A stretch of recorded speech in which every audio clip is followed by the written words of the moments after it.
Innallaha yuhibbul ladzina yuqatiluna fi sabilihi saffan ka'annahum bunyanun marsus. Allah begitu cinta terhadap orang-orang yang berjuang agamanya. Pahalanya akan dilipatkan 10 sampai 700. Innal hamdalillah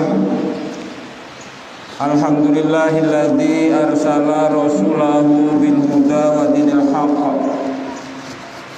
liyudhhirahu 'ala dini kullihi walau karihal musyrikun. Asyhadu an la ilaha illallah wahdahu la syarika lah wa asyhadu anna Muhammadan abduhu wa rasuluhu la nabiyya ba'dah. Allahumma sholli wa sallim ala nabiyyina Muhammad wa ala alihi wa sahbihi ajma'in. Ayyuhal hadirun, ittaqullaha haqqa tuqatih wa la tamutunna illa wa antum muslimun. Qala Allah Ta'ala fi kitabihil azim. A'udzu billahi minasy syaithanir rajim. Bismillahirrahmanirrahim. Ya ayyuhalladzina amanu hal adullukum ala tijaratin tunjikum min adzabin alim. Tu'minuna billahi wa rasulihi wa tujahiduna fi sabilillahi bi amwalikum wa anfusikum. Dzalikum khairul lakum in kuntum ta'lamun. Yaghfir lakum dzunubakum wa yudkhilkum jannatin tajri min tahtihal anhar wa masakinu thayyibatan fi jannati adn. Dzalika fawzul azim wa ukhra tuhibbunaha nasrun minallahi wa fathun qarib wa basyiril mu'minin.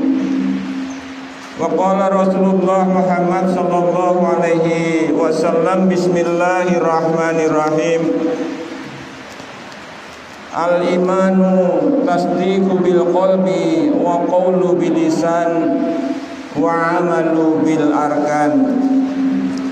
Hadirin saudaraku sekalian yang dirahmati Allah Subhanahu wa taala.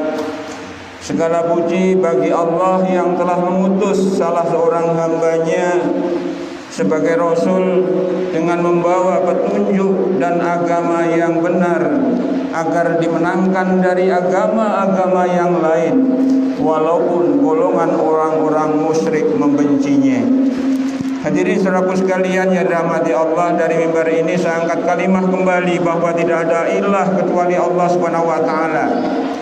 Tidak ada sesembahan, tidak ada yang disembah, tidak ada yang ditakuti, tidak ada yang dijadikan tempat ditujukan segala ibadah kecuali kepada Allah Subhanahu wa taala. Tidak ada ilah kecuali Allah Subhanahu wa taala. Dan sungguh bahwa Muhammad sallallahu alaihi wasallam adalah benar-benar yang diutus oleh Allah Subhanahu wa taala untuk membawa risalahnya. Di antara risalah itu adalah wahyu dari sisi Allah Subhanahu wa taala di dalam Al-Qur'an untuk disampaikan kepada manusia agar kiranya manusia tidak salah jalan di dalam perjalanannya menuju akhirat nanti, karena dunia ini akan berujung di akhirat. Kita memandang hidup jangan hanya sampai pada kematian, tapi nanti akan ada yaumul ba'ats, di mana kita dibangkitkan dari alam kubur, yaumul hasyr, di mana kita dikumpulkan di padang mahsyar, ada yaumul hisab, ada yaumul mizan dan lain sebagainya, hingga pada penempatan kita ditempatkan di surga atau di neraka. Mudah-mudahan hadirin sekalian termasuk yang disempatkan oleh Allah Subhanahu wa taala di dalam surganya. Amin ya rabbal alamin. Hadirin saudaraku sekalian yang dirahmati Allah, satu di antara milah jalan yang bisa digunakan, dijadikan pedoman oleh manusia sebagaimana disampaikan oleh Allah Subhanahu wa taala di ayat awal tadi saya sampaikan. Tadi juga ada qori di masjid ini terdengar juga dari rumah membaca Al-Qur'an surah As-Saff. Yang satu di situ tadi ada juga petunjuk bagaimana kita untuk bisa masuk ke dalam surga Allah Subhanahu wa taala, supaya kita tidak masuk ke dalam neraka. Ya ayyuhalladzina amanu hal adullukum ala tijaratin tunjikum min adzabin alim. Hai orang-orang yang beriman, maukah aku tunjukkan kepada kalian suatu perdagangan, suatu perniagaan yang akan menyelamatkan kalian semuanya dari azab yang sangat pedih. Tu'minuna billahi wa rasulihi, kalian semuanya maulah beriman kepada Allah dan kepada Rasulnya. Tu'minuna billahi wa rasulihi, Rasulnya, beriman kepada Allah dan beriman kepada Rasulnya. Wa tujahiduna fisabilillah bi amwalikum wa anfusikum, dan kalau sudah beriman kepada Allah dan beriman kepada Rasul itu, iringi juga dengan berjuang di jalan Allah untuk menegakkan agama Allah Islam ini, baik dengan harta maupun dengan jiwa. Kalau itu kalian semua lakukan, yaghfir lakum dzunubakum, maka dosa-dosa kalian akan diampuni. Wa yudkhilhum jannah, dan akan memasukkan kalian semuanya ke dalam surga. Subhanallah. Ini suatu isyarat, tanda-tanda, petunjuk kita beriman juga kepada Al-Quran. Dan satu di antara daripada konsekuensi daripada iman kepada Al-Quran itu adalah kita berserah diri, menyerah kepada Allah untuk mengikuti apa yang ada di dalam Al-Quran itu. Itu daripada konsekuensinya daripada kita beriman kepada Al-Quran.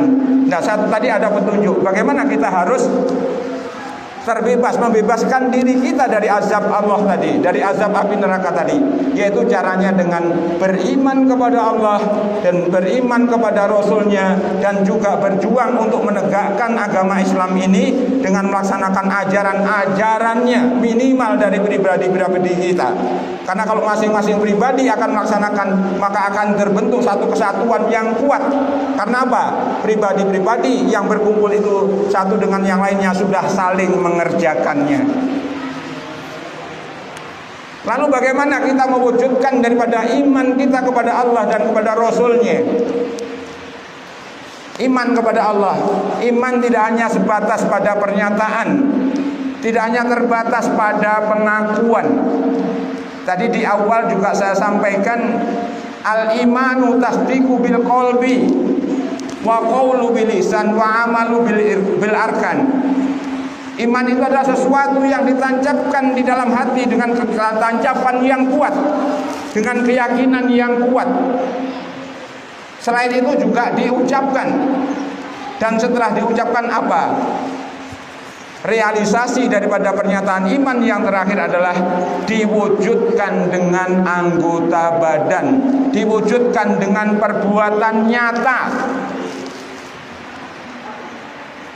Lebih-lebih mohon maaf hadirin saudara sekalian, di awal ayat yang tadi dibaca di masjid ini juga, itu di ayat kedua kalau tidak salah, itu juga Masya Allah kalau kita mengingat di situ. Ya ayyuhalladzina amanu lima taquluna ma la taf'alun kabura maqtan indallahi an taqulu ma la taf'alun. Hei orang-orang yang pada mengaku iman, mengapa kamu mengatakan sesuatu yang kamu tidak mengerjakannya? Begitu besar kebencian Allah Subhanahu wa taala terhadap orang-orang yang dia pintar ngomong, berbicara begitu banyak tapi tidak diwujudkan dengan amal perbuatan. Iman kepada Allah, begitu banyak yang mengakui aku beriman kepada Allah, bahkan dengan tidak hanya pengakuan, kalimat-kalimatnya begitu banyak menyebut kalimat la ilaha illallah, subhanallah, walhamdulillah, wala ilaha illallah, wallahu akbar. Pernyataan-pernyataan itu semua butuh realisasi yang nyata. Kebesaran Allah pun perlu kita wujudkan juga di dalam perbuatan kita sehari-hari. Kesucian Allah dengan segala ciptaannya, dengan segala kekuasaannya juga perlu kita wujudkan dalam perilaku kita sehari-hari. Pernyataan tidak ada Tuhan kecuali Allah juga perlu kita wujudkan dalam perbuatan sehari-hari. Kita beriman kepada Allah. Allah perintahkan sebagai contoh untuk berbaik kepada orang tua, ya kita harus pasrah, berserah diri, nurut untuk berbaik kepada orang tua.